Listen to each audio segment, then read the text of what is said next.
Traído a ustedes por la Iglesia Bíblica Metro, una iglesia de sana doctrina enfocada en conocer, vivir y anunciar el Evangelio de Jesucristo. Hermanos, llegado la última predicación de la serie que hemos trabajado a lo largo del mes de octubre acerca de la reforma y diferentes tópicos. Hoy vamos a hablar acerca de la reforma y la adoración. La reforma y la adoración. Y quiero dar alguna advertencia inicial. No sé si ustedes han visitado algún parque de diversiones, sea de Disney o cualquier otro. Cuando usted va a montarse en una de esas máquinas que, ¿verdad? Una montaña rusa, dice cuidado, warning. Aceleración rápida, movimientos bruscos. Si usted padece de ataques al corazón y todo eso, te dice, pues no te montes. Te da la advertencia al principio.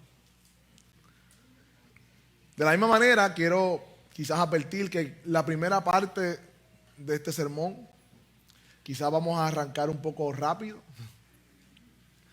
pero luego vamos a ver algo más panorámico y ver una ilustración de lo que es la adoración verdadera en un ejemplo bíblico. Amén. Sí, que están advertidos. Así como Isaías pasó 5 primeros capítulos, ¿verdad? Medio alterado, hasta que vio la presencia de Dios y se encontró con el trono sublime en la visión. Él dijo, ay de mí, y luego dijo, heme aquí. Eso vamos a hacer esta mañana. Quizás para comenzar puedo buscar una ilustración de qué es reformar. Y hace poco, saliendo de mi casa con prisa para el trabajo, nada raro, ¿verdad? Tengo que arrepentirme de ese pecado. De verdad. No me fijé que el portón no estaba completamente abierto. Mi esposa me abrió el portón y voy saliendo, dando reversa. Y impacté el portón, Raining, sí, de la guagua que pintaste. Y el portón se dobló. Y ¿cómo se dobló? Pues no pudo seguir abriéndose. Tuve que bajarme del carro, del vehículo, acomodarlo, empujarlo con mi mano y llamar a un herrero para que pudiese trabajar el portón, ya que estaba doblado. Había perdido su forma, por tanto había perdido su utilidad. Ya no servía para lo cual fue construido. Y ese herrero fue el sábado pasado a mi casa, o en la semana, disculpen. Fue a mi casa y dijo, ¿verdad? Hizo un análisis de los daños, miró el portón, me hizo un estimado para arreglarlo. Y estamos pendientes para que entonces lo arregle. Todavía no se ha dado. Pero el próximo paso es arreglarlo, ¿no? Forzar el portón, meterle quizás caliente para enderezarlo, para ponerlo en su lugar, para que pueda funcionar de la manera que se supone que funcione un portón. Esta ilustración sencilla me recuerda lo que Dios hizo a través de la Reforma Protestante en el siglo XVI. La iglesia dejó de ser útil para lo cual fue llamada, porque perdió la forma original a la cual Dios la había llamado. Hermanos, ¿qué es reformar? Porque a veces decimos, no, la reforma protestante, somos reformados, X, Y, Z. Pero ¿qué es reformar? Si buscamos una definición, es hacer las modificaciones de una cosa con el fin de mejorarla. Pero más allá de eso, reformar es poner algo en su estado original, en la forma que tenía originalmente, para que cumpla el propósito por el cual fue formado. Y la iglesia cristiana del siglo XVI, mis hermanos, se hallaba inmersa en un paganismo y en una superstición que se infiltró a través de los siglos y de los años a la iglesia, que ya no parecía la esposa de Cristo, la que fue lavada con su sangre. La iglesia de Dios ya no parecía. Era más un imperio, era más un asunto de poder, de dominio, de intereses personales. Era más una cosa ritualista, religiosa. Y la iglesia no fue simplemente corregida cosméticamente en el siglo XVI a través de la Reforma Protestante, sino que fue verdaderamente reformada. Esto significa que fue formada de nuevo, hermanos, partiendo no de las invenciones de los hombres, sino de la misma palabra de Dios. Y una de las áreas, hermanos, que la iglesia del siglo XVI fue reformada fue en la adoración. En la adoración. De hecho, Calvino decía que hay dos cosas que distinguen la religión cristiana, que si las perdemos de vista no tenemos ni el derecho de llamarnos cristianos. Número uno, que los creyentes sepan el modo que Dios ha ordenado para que se le adore.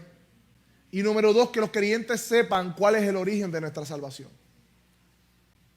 Si perdemos esas dos cosas de vista, es un cristianismo vacío.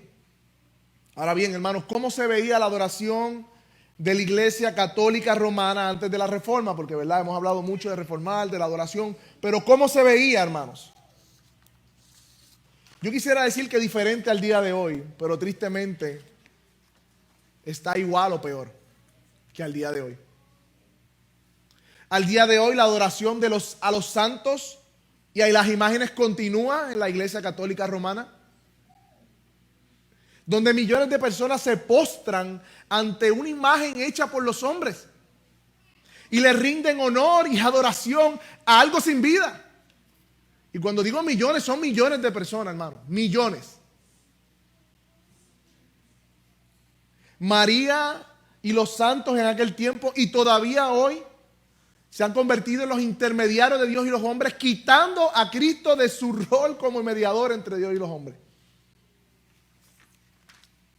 La tradición de la iglesia sobre las escrituras continúa hoy. La iglesia católica romana afirmaba que tanto la tradición como la escritura eran autoridad. La escritura estaba subyugada a las tradiciones de los hombres, que no es otra cosa que las invenciones de los hombres que le parecía bien practicar en las iglesias, y todavía permanece así hoy. No solo en la iglesia católica romana, hermanos. ¿Cómo se veía la iglesia católica en su adoración? Un ritualismo supersticioso. Reinaba en la iglesia católica romana y reina todavía hoy. La misa como centro de la liturgia, donde literalmente en la teología católica, hermanos, la misa es un sacrificio que se hace, el sacrificio de Cristo. Es como si estuvieran sacrificando a Cristo cada servicio o cada misa que hacen.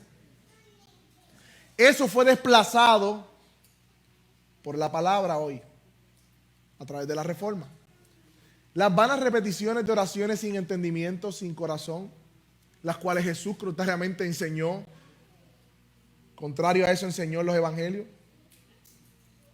Y si seguimos, hermanos, podemos seguir buscando cómo se veía la adoración en el siglo XVI, pero simplemente tenemos que mirar al día de hoy y permanece, lamentablemente, igual. Ahora bien, ¿cómo impactó la reforma protestante? Porque estamos hablando de la adoración y de la reforma, ¿verdad? ¿Cómo impactó la reforma protestante a la adoración en la iglesia? Una de las cosas que trajo, hermano, fue el principio regulativo de la adoración. Y ustedes me dirán, pues, ¿con qué se come eso? Simplemente el principio regulativo de la adoración quiere decir que el modo que debemos adorar a Dios es el modo que Él solamente ha ordenado en las Escrituras. No podemos añadir nada a lo que Dios haya ordenado a la adoración a Dios. Ni las imaginaciones, ni invenciones de los hombres, ni las sugerencias de Satanás, dice el catecismo de Westminster respecto a esto. Ni debemos adorar de ninguna forma a Dios a través de una imagen visible, porque Dios prohibió las imágenes de Él en el Antiguo Testamento, en la ley. ¿Y qué fue lo que Dios ordenó para poder adorarle? La lectura de la palabra, hermanos, que hemos hecho hoy.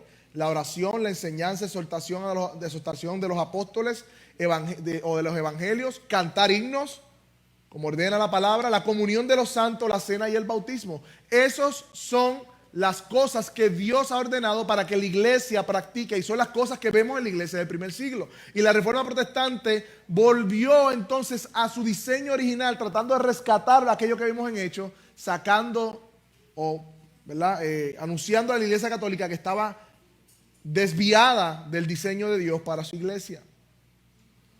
La reforma protestante, hermanos, se deshizo de los ídolos, de las imágenes a los santos, devolviéndole a Cristo solo lo que a Él le pertenece. Instauró el culto sencillo, promoviendo una fe sincera, libre de ceremonias paganas y supersticiosas. Devolvió la autoridad de la Escritura, hermanos. Si hoy hay un púlpito aquí en el centro y estamos leyendo y predicando la palabra, se debe a la Reforma Protestante. Porque en el centro estaba la misa, los púlpitos. De hecho, en la Iglesia Católica usted va, todavía los púlpitos estaban a la derecha y a la izquierda. Pero la misma influencia de la Reforma Protestante llevó a los puritanos a llevar el púlpito al centro del culto cristiano. Esto que está aquí no es casualidad, hermano. Esto es un fruto de ese movimiento llamado Reforma Protestante.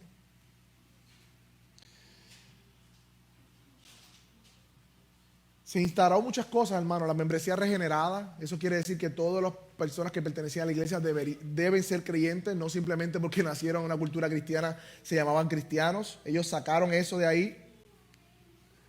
Y podríamos seguir la lista, hermano, de cómo la iglesia católica romana fue confrontada y transformada. Bueno, ella no quiso ser confrontada ni transformada, sino que rechazó esa reforma. Pero cómo nosotros hoy gozamos de esas reformas que se hicieron. Pero podemos hacer una aplicación hoy hasta este punto, hermanos, de lo que ella ha dicho hasta aquí de la Reforma Protestante y la adoración. Y es que todavía hoy debemos sostener el principio regulativo de la adoración que hablamos al comienzo. Que solo podemos hacer o debemos hacer en el culto público lo que Dios ordena en su palabra.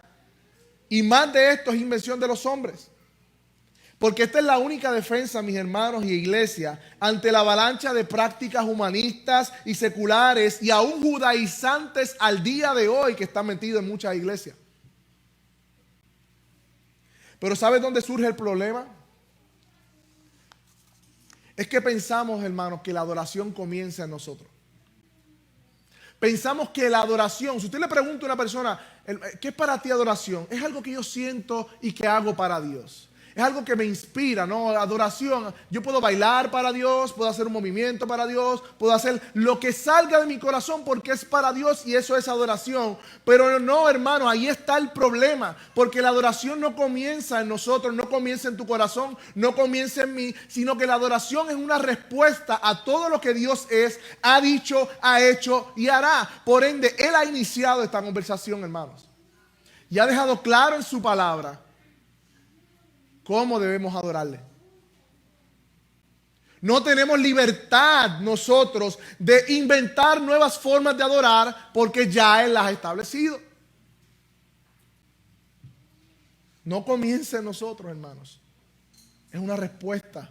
No importa cuán buenas intenciones los hombres tengan para hacer algo para Dios diferente, innovador, que sea relativo a la cultura, que llame la atención de la gente. Si Dios no lo ha ordenado, no somos nosotros más sabios que Dios para hacerlo. Debemos arrepentirnos y debemos volver al diseño de Dios. La pregunta no es qué tiene de malo hacer eso para Dios, sino la pregunta debe ser, ¿Dios lo ha ordenado? Esa es la pregunta correcta. Pero la realidad es, hermanos, que hoy la iglesia, nosotros no podemos responder apropiadamente en adoración a Dios si no conocemos al Dios que decimos adorar. Porque si la adoración es una respuesta, ¿no?, a todo lo que Dios es, si yo no conozco todo lo que Dios es, mi respuesta no va a ser congruente con su carácter. Y ese es el problema principal de la iglesia hoy, que no conocen verdaderamente al Dios que dicen adorar. Y como no lo conocen, inventan 1001 formas de adorarlo como Él nos ha mandado. Si no, preguntémosle a Nadab y Abiú en el Antiguo Testamento, en Levíticos, capítulo 10. Que ofrecieron fuego extraño que el Señor no había ordenado y fueron quemados en el altar. Y decimos de momento, pero qué fuerte es Dios, pero bendito, ellos estaban ofreciendo un fuego extraño ahí, ¿verdad? Pero fue de su corazón. Hermanos, en Levíticos 8, 2 capítulos antes de eso, se narra cómo Dios los ordena a ellos al sacerdocio. Y desde Levíticos 8, ellos están viendo cómo Moisés hizo todo como Dios lo había ordenado. Es como si el narrador nos estuviera diciendo, miren, esto que pasó en el capítulo 10 es porque tiene un contexto. Ellos vieron cómo era, Dios les dijo cómo era, Moisés les mostró cómo era, todo como Dios le había ordenado. Capítulo 8, versículo 13, 18, 21, 29. Dice, Moisés lo hizo tal como lo había ordenado. Y ahí estaban delante de los hijos de Aarón. Ahí estaba Nadab y Abiú viéndolo. En el capítulo 8, 36, de hecho, Aarón y sus hijos participaron del sacrificio expiatorio. Y dice claramente, lo hicieron como Dios lo había mandado, porque fue a través de Moisés. Moisés obedeció la palabra de Dios, aplicó la forma de adorar y Nadab y Abiú estaban siendo testigos. Y en el capítulo 9, justo antes, miren esto, justo antes del juicio de Dios contra Nadab y Abiú, se hace el sacrificio y dice que el Señor consumió el holocausto y el pueblo se conmovió, dice, en gritos y júbilo y cayó en tierra y adoró. O sea, que Dios aceptó el sacrificio porque lo habían hecho tal y como Dios había mandado por la mano de Moisés. Y Nadab y Abiú estaban ahí. Pero el capítulo 10 comienza diciendo, pero,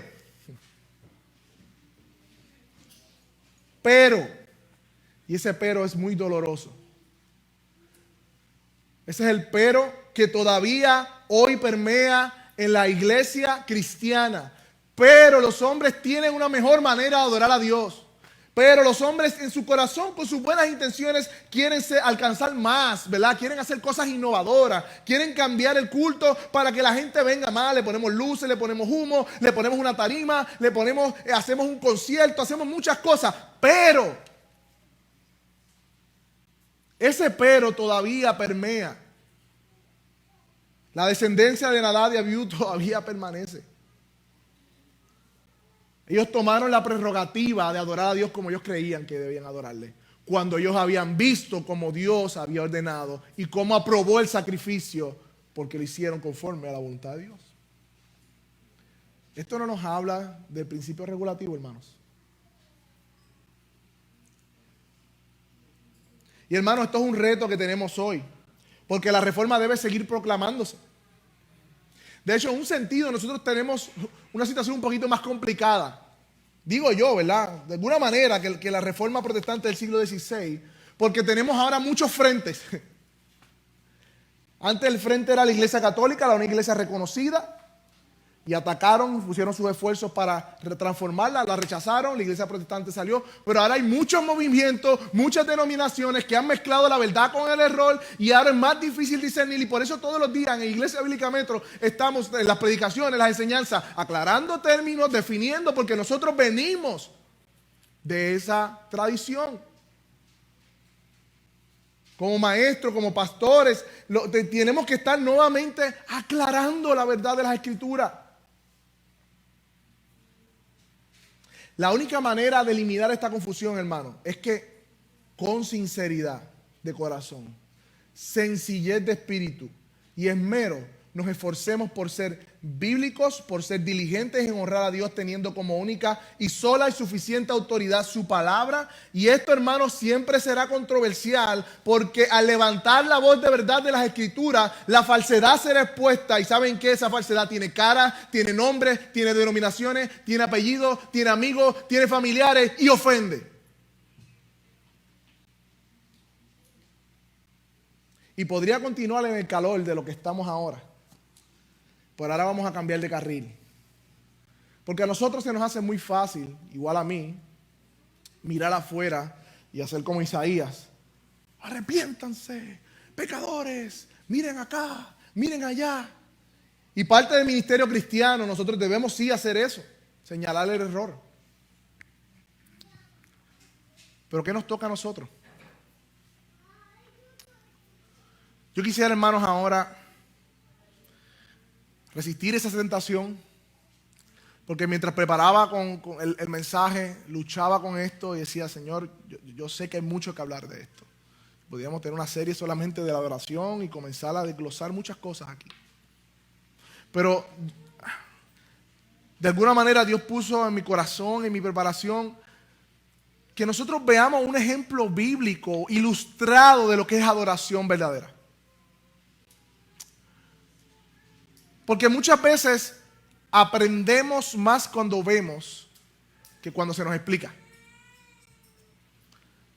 Y yo quiero ahora, hermanos, ver una muestra bíblica de cómo se ve la verdadera adoración a Dios. Estamos hablando de reforma y de adoración, ¿no? Hermanos, hay 3 elementos, y si están anotando, es momento de que los puedan anotar, que componen la verdadera adoración bíblica que vamos a ver en el pasaje. Aquella que Dios ha mandado, aquella que Dios desea de nosotros. 3 elementos. Número 1, conocimiento de Dios. Número 2, fe en sus promesas. Y número 3, obediencia a su palabra. No importa lo que tú hagas o lo que yo haga, si no tenemos conocimiento de Dios, fe en sus promesas y no obedecemos su palabra, no es adoración. Para que haya adoración debemos conocer el Dios que adoramos, creer en sus promesas y obedecer a su palabra. Y para esto, hermanos, vamos a ir a Génesis 22. Vayan conmigo en su Biblia a Génesis 22.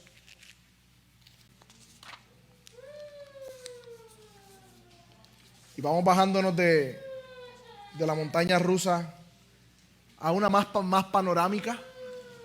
Vamos a contemplar esta historia bíblica. Génesis 22.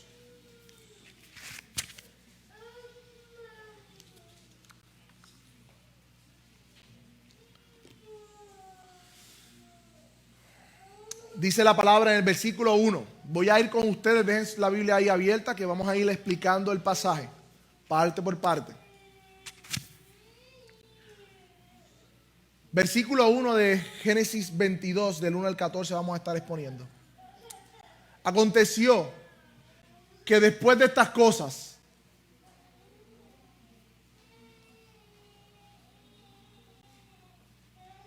Dios probó a Abraham y le dijo: Abraham. Y él respondió: heme aquí. ¿Qué cosas está hablando el autor que sucedieron antes de lo que vamos a leer? Hermanos, en primer lugar, permítame poner un contexto pequeño de lo que vamos a hablar en esta mañana. En Génesis 12, Abraham fue llamado a la edad de 65 años para salir de su tierra y de su familia para ir a un lugar que no le fue revelado al comienzo. Dios le promete una nación grande, Dios le promete bendición a Abraham. Dios le dice que va a engendrar de su descendencia una gran multitud de personas y que va a ser de bendición. O sea, Dios se revela a Abraham. Conocimiento, revelación. Conocimiento de Dios mediante su revelación. Luego de unos asuntos, ¿verdad?, de su pariente con Lot, unas guerras que hubo en Génesis 15, entonces Dios le promete a Abraham que le daría un hijo. Y este hijo que Dios le daría traía una gran descendencia, hermanos. Dice como las estrellas del cielo. Y en ese capítulo 15 dice que Abraham creyó la promesa y le fue contado por justicia. Vemos aquí fe en las promesas de Dios. Capítulo 17, a la edad de 99 años, antes del anuncio y el cumplimiento de la promesa del hijo de Isaac, Dios le da la señal de la circuncisión. Y en el capítulo 18, hermano, el Señor le aparece a Abraham y le anuncia que un niño iba a venir de su descendencia a la edad que ellos tenían. Esto era algo imposible. Dice que Sara se rió, aproximadamente de 80 a 90 años tenía Sara. Le causó risa la promesa de Dios. Era algo imposible y Dios le contesta a Sara: ¿hay algo imposible para Dios? Capítulo 18, ¿verdad? Y luego, si quieren, vayan conmigo a esta parte del capítulo 21, versículo 1. Visitó el Señor a Sara, ¿como qué? Como lo había dicho. E hizo Jehová con Sara como había, ¿qué?, hablado. y Sara concibió y dio a Abraham un hijo en su vejez, en el tiempo que Dios sabía que. Y llamó a Abraham el nombre de su hijo que nació y le dio a luz Sara, Isaac. Y lo circuncidó a Abraham, como Dios le había dicho, a su hijo Isaac a los 8 días, como Dios le había mandado. Ahí está. Y Abraham era de 100 años cuando nació su hijo. Hermano, por más de 20 años de la primera promesa de espera, Abraham ve el cumplimiento de la promesa junto con Sara. No sé si se imaginan la alegría y el sorprendimiento del milagro que Dios estaba haciendo en ellos. Era imposible porque ya su vientre, como dice el Nuevo Testamento, estaba ya muerto, pero Dios le dio vida. Hizo un milagro. No sé si pueden imaginar el gozo y la alegría de Sara. De hecho, el mismo texto lo dice, que era estéril, que anhelaba un hijo y Dios se lo da. No sé si pueden imaginar a Abraham y a Sara discipulando a este niño, enseñándole lo que han aprendido del conocimiento de Dios. En Génesis 17 Dios le da una promesa y me imagino a Abraham enseñándole: Isaac, tú eres ese hijo que Dios me prometió, que de ti vendría la descendencia. Tú eres, contigo va a establecer el pacto perpetuo. Y miren cómo dice el versículo 8, ahí mismo en el capítulo 21. Creció el niño y fue destetado e hizo Abraham ¿qué? Un gran banquete el día que fue destetado. Isaac. Esta oración, aunque corta, nos dice mucho de la alegría de ver la promesa cumplida. Isaac, vestido de ropa simbólica, señal de la primogenitura, fue recibido como el heredero de la tribu, el hijo de la promesa. Y todo este contexto nos informa que Abraham conocía a Dios y tenía fe, y su fe fue fortalecida al ver el cumplimiento de la promesa. Abraham no conocía a Dios de oída solamente, sino que vivía una vida experimentando su presencia y sus promesas en su vida. Y ahora sí podemos entrar en el capítulo 22. Y aconteció que después de estas cosas, Dios probó a Abraham y le dijo a Abraham, y él le dijo: heme aquí. El tono en el capítulo 22 comienza a cambiar drásticamente del capítulo 21. En el 21 vemos celebración, vemos alegría. En el 22 vemos una prueba. Dios se reserva el derecho de probar a sus hijos. Su fe iba a ser probada por medio de la obediencia. Y Abraham responde al llamado y le dice: heme aquí. Había una disposición de Abraham de escuchar lo que Dios tenía que decirle. Pero hasta aquí tú y yo sabemos lo que Dios le iba a pedir a Abraham, pero Abraham no lo sabía. Versículo 2. Y le dijo: toma ahora tu hijo, tu único, Isaac, a quien amas.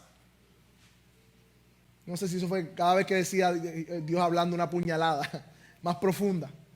Tu hijo, tu único Isaac, a quien amas, y vete a la tierra de Moría y ofrécelo allí en holocausto sobre uno de los montes que yo te diré. Cuando Dios lo llamó en Génesis 12, le dijo: sal de tu tierra a una tierra que te mostraré y te bendeciré. Ahora dice: sal a un monte a sacrificar, que yo te voy a decir cuál es. A quien amas. Dios le está pidiendo a Abraham el hijo de la promesa. El hijo que ellos habían esperado por años. El milagro viviente. Hermano, esto para Abraham fue una prueba muy personal y solitaria.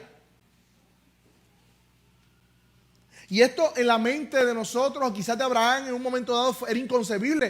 Espérate, Señor. No entiendo, porque si la promesa divina es que este va a ser mi heredero, ¿cómo me lo vas a pedir en sacrificio? Lutero decía de este pasaje que la razón humana concluiría simplemente o que la promesa de Dios era falsa, que había mentido, o que el mandato no venía de Dios, sino del diablo. Pues hay una contradicción manifiesta aquí, dice Lutero. Porque si Isaac ha de ser muerto, la promesa es vana, pero si la promesa es válida, es imposible que este sea un mandato de Dios. Y seguramente nosotros diríamos algo como esto: Dios, no entiendo, pero ¿por qué a mí? ¿Por qué tu hijo? ¿Por qué mi hijo? Porque si tú me lo diste. Pero Dios estaba probando la fe de Abraham por medio de la obediencia. Tercer elemento de verdadera adoración: conocimiento, fe y obediencia. Hermano, el suceso demuestra que Dios no quería realmente el sacrificio físico de Isaac, sino probar la fe de Abraham. Era una prueba de fe. La clave está en la palabra, probó. Versículo 3. Y Abraham se levantó muy de mañana y arregló su asno y tomó consigo 2 siervos suyos y a Isaac su hijo, cortó la leña para el holocausto y se levantó y fue al lugar que Dios le había dicho. La obediencia de Abraham fue ¿cómo? Inmediata. No vemos consulta, no vemos un diálogo, no vemos un retraso. Él se levantó y fue a hacer lo que Dios le había mandado que hiciera. Yo no sé cómo durmió, pero dice que se levantó. Yo no hubiese dormido toda la noche.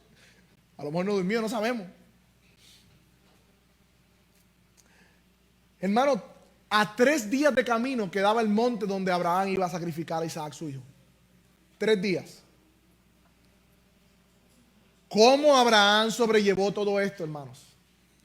¿Cómo Abraham podía estar caminando hacia el monte donde va a sacrificar a su hijo y ver a su hijo al lado? ¿Qué estaba pasando por su cabeza? Hermano, ¿ustedes saben cómo Abraham pudo sobrellevar esta prueba? La sobrellevó por medio de la fe en las promesas de Dios.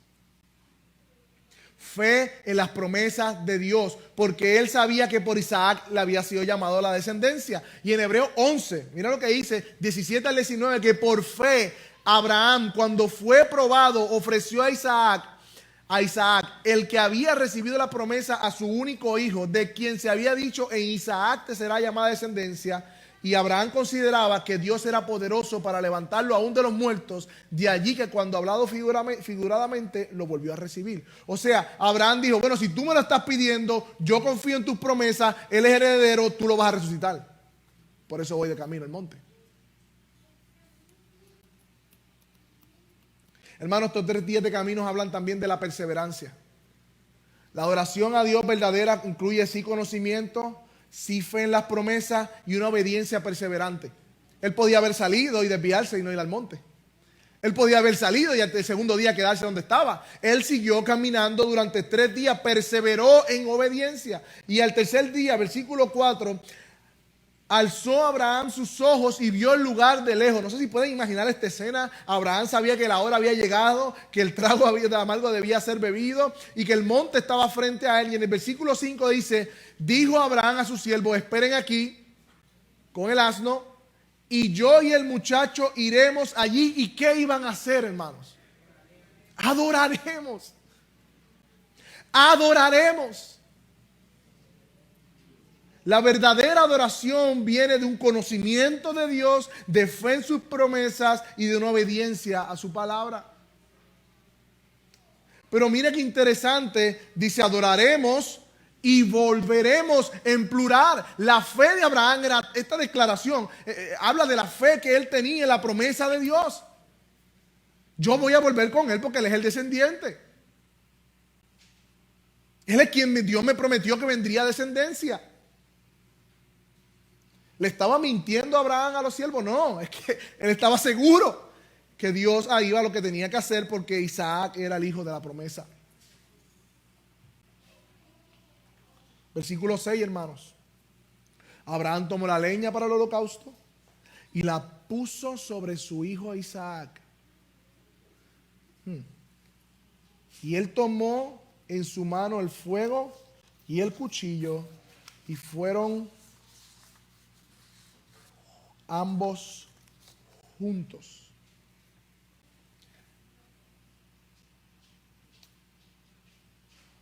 El hijo estaba llevando la madera para el holocausto y su padre llevando el fuego para el holocausto y el cuchillo con el cual haría el sacrificio. Y los dos iban juntos hacia el monte. Versículo 7. Como si la cosa no estuviera difícil para Abraham. Mira lo que dice Isaac. Entonces habló Isaac y dijo a Abraham su padre, porque ya tenía aproximadamente 20 años, no era un niño, él sabía y había adorado anteriormente junto con su padre le había enseñado los caminos del Señor. Padre mío, y él respondió, heme aquí, mi hijo. Y él le dijo, he aquí el fuego y la leña, mas ¿dónde está el cordero para el holocausto? Y respondió Abraham, Dios se proveerá a él mismo, básicamente lo que está diciendo, de cordero para el holocausto, hijo mío. E iban juntos. Padre mío. Eso habla de intimidad que tenía este muchacho con su padre. Heme aquí, hijo. Una respuesta dispuesta a su hijo. Y en ese momento Isaac hace una pregunta muy lógica. ¿Dónde está el cordero? Si vamos a adorar a Dios en el monte que él mandó, ¿dónde está el cordero para el holocausto? Y la respuesta de Abraham a esta pregunta muy difícil de contestar, nuevamente fue una respuesta de fe y profética. Dios se proveerá de cordero. Jehová Jireh quiere decir Dios que ve, que se ve y proveerá para la necesidad. Dios mismo iba a satisfacer su demanda, está diciendo Abraham. Yo sé que en su mente debe estar, y si no está, yo espero que esté, cómo esto está prefigurando a Cristo en la cruz y lo que Dios hizo en la cruz. Versículo 9, cuando llegaron al lugar que Dios le había dicho, no se fueron para otro lugar, fueron para ese lugar que Dios le había dicho. Abraham edificó allí un altar, arregló la leña, ató a su hijo y lo puso sobre el altar encima de la leña. ¿Por qué el lugar indicado? Porque más adelante, hermanos, este es el lugar donde fue edificada Jerusalén. Este fue el lugar donde fue levantado el templo de Salomón, donde se hacían los sacrificios. Este monte Moría fue el lugar que más adelante, en 2000 años, Cristo también sería ofrecido como sacrificio, como un cordero inmolado. Por eso el lugar específico. Y allí hizo un altar con piedra de madera y trajo a su hijo. Hermano, su hijo era mucho más fuerte que su padre. Ahí mismo Isaac podía, ¿qué tú haces? Salir corriendo, empujar a su padre. Su padre era un anciano. Pero Abraham había compartido su fe con su hijo. Y su hijo, al igual que su padre, estaba confiando en la promesa. Y se sometió a la voluntad de su padre. Y básicamente se sometió a la voluntad de su padre, dejándose amarrar, dejándose poner sobre el madero. Versículo 10. Ahí extendió Abraham su mano y tomó el cuchillo para degollar a su hijo. Entonces el ángel del Señor o de Jehová llamó desde el cielo diciendo, Abraham, Abraham, y él respondió, heme aquí, y dijo, no extiendas tu mano sobre el muchacho, ni le hagas nada, porque ahora conozco que temes a Dios, ya que no me has rehusado tu hijo, tu único. Entonces Abraham alzó la vista y miró, y he aquí que detrás de sí estaba un carnero trabado por sus cuernos en el matorral. Y Abraham fue, tomó el carnero y lo ofreció en holocausto en lugar de su hijo. En el momento que Abraham se disponía a hacer el sacrificio, obediencia completa, el ángel del Señor lo detiene. Ese ángel del Señor, una prefigura de la segunda persona de la Trinidad que se manifestaba en el Antiguo Testamento como el ángel del Señor. Ese es el Hijo, ese es el que se encarnó en Jesús. Le dice, no lo hagas, porque conozco que temes al Señor. Y temer es obedecerles, hermano. Temer a Dios es hacer lo que nos dice. Temer a Dios es estar dispuesto a entregar a Dios lo más preciado de nuestra vida. Eso es verdadera adoración. No sé si notaron, Abraham dijo que Dios proveerá ¿qué? Anteriormente, cordero. Pero cuando Abraham alzó su vista, ¿qué vio? Un carnero en una enredadera en su cabeza. Y precisamente fue un carnero y no un cordero, porque el cordero de Dios no estaba previsto para ese momento. Sino que este suceso de Génesis 22, hermanos, más que hablar de la obediencia de Abraham, del conocimiento que tenía de Dios, de su fe, este es un momento que prefigura, anuncia y apunta a otro sacrificio que no fue detenido. Hermano, la Biblia como una historia de salvación, vemos en la Biblia el acto más grande de adoración e imaginable, impensable en la cruz del Calvario. Así como Dios anunció a Abraham y a Sara que nacería milagrosamente un niño, así Dios anunció también a María que vendría el Espíritu Santo sobre ella y concebirá a un niño que se llamará Jesús, el Salvador del mundo. Milagrosamente. Y así como Abraham, hermano, estuvo dispuesto a dar a su hijo único y amado en sacrificio al Señor, Dios el Padre también estuvo dispuesto para dar su unigénito hijo como ofrenda por nuestro pecado. Y no nos confundamos aquí, hermano. Si Abraham terminaba el sacrificio, la muerte de Isaac era justa porque él era un pecador. Y seguramente se había rebelado en algún momento contra su padre, había pecado contra Dios y como hombre había nacido en pecado, su muerte era justa. Pero Jesús no, hermano. Jesús era santo, sin mancha, sin corrupción, limpio de toda mala intención y de pecado. No pecó nunca contra su Padre. Estaba satisfecho su Padre con él, complacido en su Hijo. Su santidad y su justicia no se encontraban en este universo. Él era el deleite de su Padre. Jesús era el deleite de su Padre, diciendo, en ti me complazco. No había ni una pizca de oscuridad en él. Tampoco había doblez de carácter como en nosotros. Él era todo lo que Dios demandaba del hombre. Y él fue sacrificado en lugar nuestro. Así como Abraham le dio la madera a su hijo y se la puso sobre su hombro, al llegar a la colina del monte para subir al holocausto, así el Hijo de Dios tomó el madero y llevó la cruz hasta el Gólgota. Gloria a tu nombre, Señor. El sacrificio de Jesús no solo fue de Jesús. Dios el Padre estaba caminando junto a Jesús al Gólgota. Hermanos, recordemos algo. En su divinidad, Dios, el Hijo, es uno con Dios el Padre. Cuando Jesús fue traspasado en la cruz, su Padre en algún sentido en su divinidad también fue traspasado en la cruz.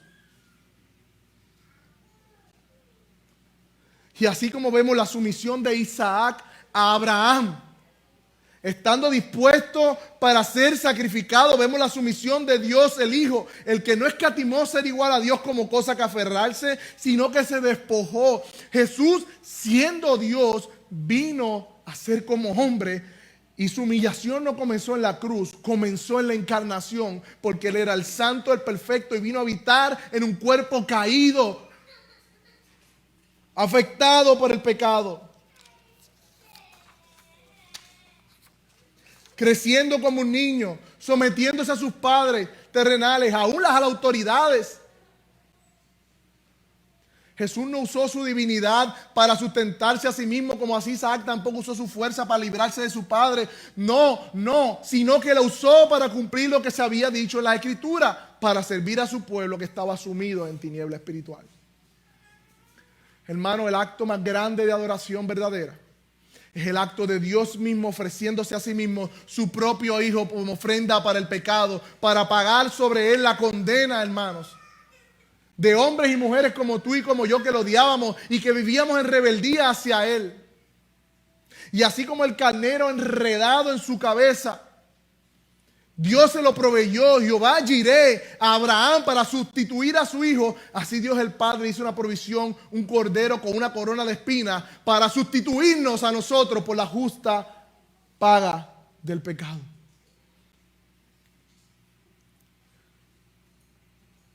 Hermanos, mientras Cristo estaba siendo alzado en el madero, injuriado, maltratado, escupido, ensangrentado, tomando el lugar de criminales como tú y como yo, en ese momento, hermanos, no se escuchó la voz de nadie que dijera detente. Cuando Abraham tomó el cuchillo, Jehová apareció por medio del ángel de Jehová, le dijo detente. Pero cuando Jesús fue levantado en el madero, no se escuchó ninguna voz que dijera detente, sino se escuchó el grito de nuestro amado Señor Jesucristo diciendo: Dios mío, ¿por qué me has abandonado? Ese fue el grito que se escuchó en el momento del sacrificio del Hijo amado. En ese momento Jesús estaba cargando el pecado, la ira por nosotros, toda la iniquidad, la inmundicia de nuestros pecados estaban siendo puestos sobre Él. Como dice la palabra, el que no conoció pecado, por nosotros Dios lo hizo pecado. Se hizo maldición por nosotros. Y Dios el Padre en su santidad no podía compartir esa iniquidad y pecado con Él en ese momento. Y Él exclama: Dios mío, ¿por qué me has desamparado, hermanos? Una separación cósmica. El Padre nunca había experimentado, tampoco el Hijo, una separación de esa manera desde la eternidad pasada. Pero Él lo hizo por amor y por gracia para aquellos escogidos y elegidos como tú y como yo. Hermanos, eso es una ilustración clara de adoración. ¿Quieres ver lo que es adoración reformada? Mira la cruz.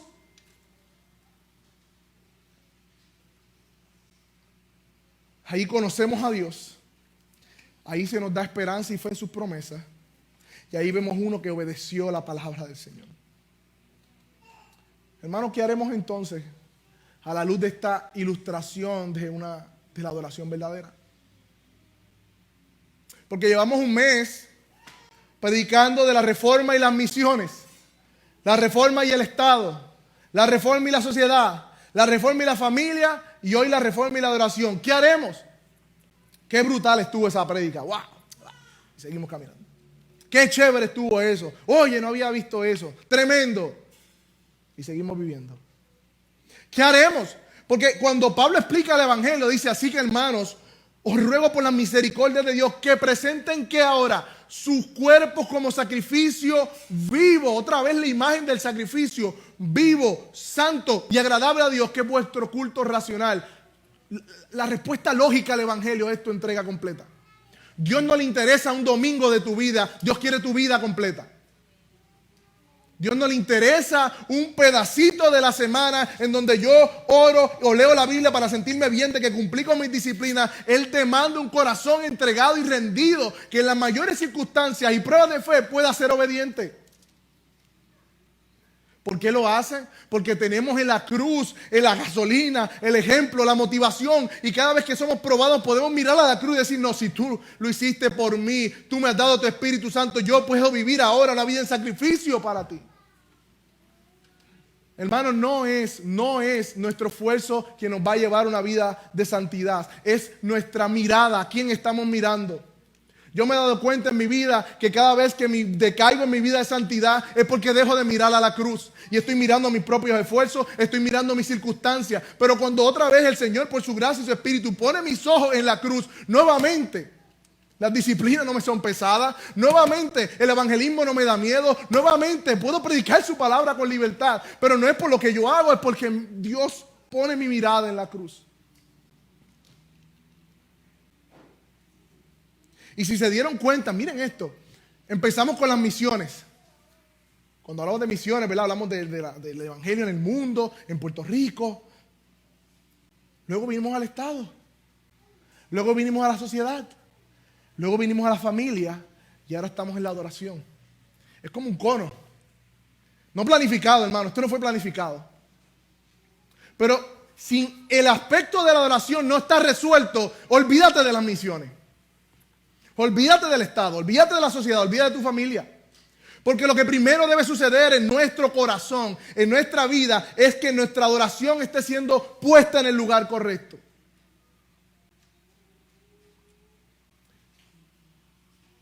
Obedientes, con fe y con conocimiento de Dios.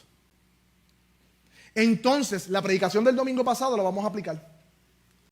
Porque a veces salimos de aquí, wow, qué duro hablaron a las mujeres, ay, qué duro hablaron a los maridos, ay, qué brutal, ay, qué esto.